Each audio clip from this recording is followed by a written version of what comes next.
দর্শক, এই মুহূর্তে রয়েছি নারায়ণগঞ্জ মহানগর বিএনপির আহ্বায়ক অ্যাডভোকেট সাখাওয়াত হোসেন খানের সাথে।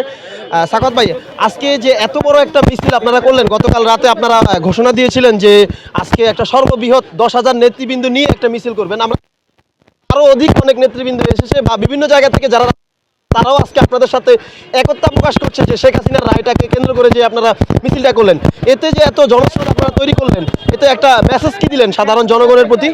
আসলে এটা প্রমাণ করে যে নারায়ণগঞ্জ না শুধু সারা বাংলাদেশের মানুষ চায় বাংলাদেশের স্বাধীন বিচার বিভাগের নেতৃত্বে একটি সুষ্ঠু বিচারের মাধ্যমে যে ছাত্র জনতাকে হত্যা করা হয়েছে এবং সকল অপকর্মের বিচার হোক, এবং সেই লক্ষ্যেই আমরা বিচার বিভাগকে আশ্বস্ত করার জন্য এবং যারা দেশে একটি বিশৃঙ্খলা সৃষ্টি করতে চায়, জ্বালাও পোড়াওয়ের মাধ্যমে আবার সেই জুলাই বিপ্লবের মতো এখানে হত্যা চালাতে চায়, সেটার প্রতি আমরা একটা রেড কার্ড দেখালাম যে যদি এই ধরনের করা হয় বাংলাদেশের মানুষ সেই 2024 সনের মতো আবার তাদেরকে আবারও প্রতিরোধ করবে। সবাইকে ধন্যবাদ।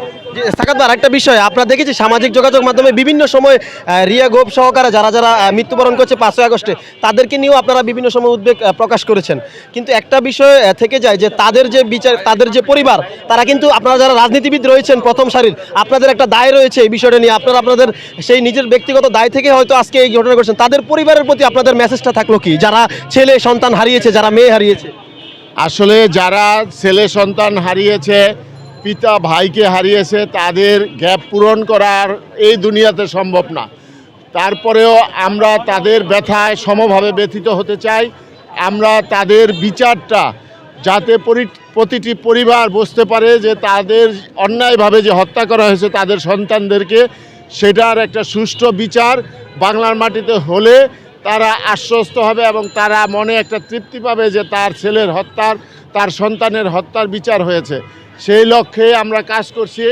আমরা সব সময় এই পরিবারগুলির সাথে আমরা আছি এবং থাকবো ইনশাল্লাহ।